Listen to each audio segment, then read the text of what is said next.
Where do you see our economy headed over the next 10 to 15 years? Stagnation.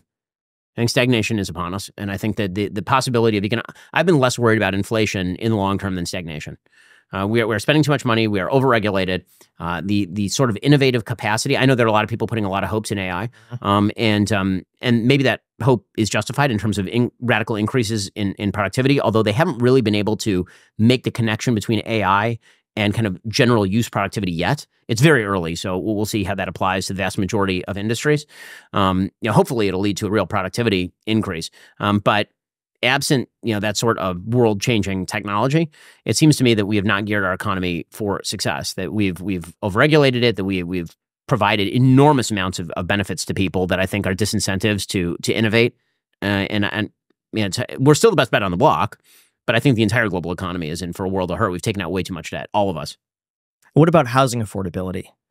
I mean, housing affordability could be solved simply by removing so many of the building regulations. It's very, very difficult to build in a lot of places. They're huge.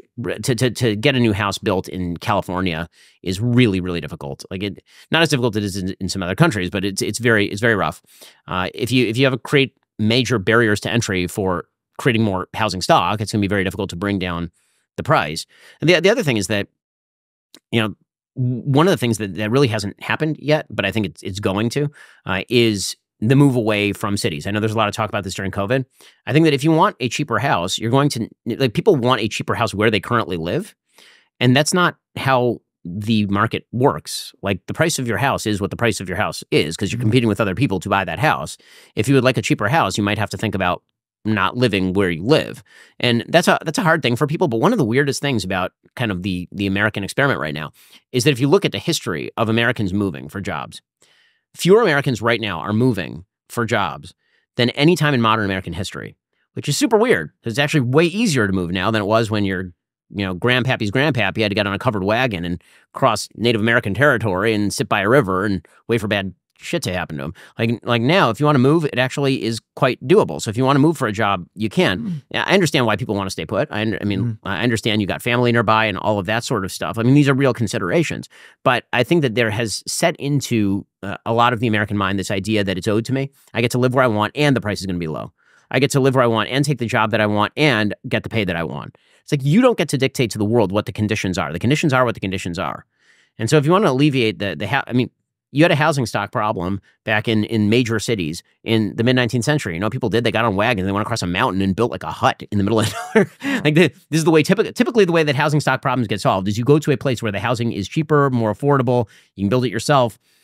That's how it will be solved this time too, because it certainly isn't going to be solved by rent control or by government-subsidized housing. Yeah. Do you think homeownership is necessary? Because when I look at the price between renting and buying, and I've said this a lot recently, that renting is substantially cheaper right now. So it makes more sense, in my opinion, to rent over the next 10 years than buy a house and speculate on its value. I think it depends where. It's all locationally based. I think that would I buy in Los Angeles right now? No. I think the prices there are wildly inflated. I think there's also a real weird stickiness to the market right now because of the mortgage rates. And because the mortgage rates have been so high, that means that there's less housing stock available on the market because nobody wants to sell their house and then get into a mortgage that's twice what they were paying. So that's been a real problem. But yeah, listen, I've always been a big fan of homeownership.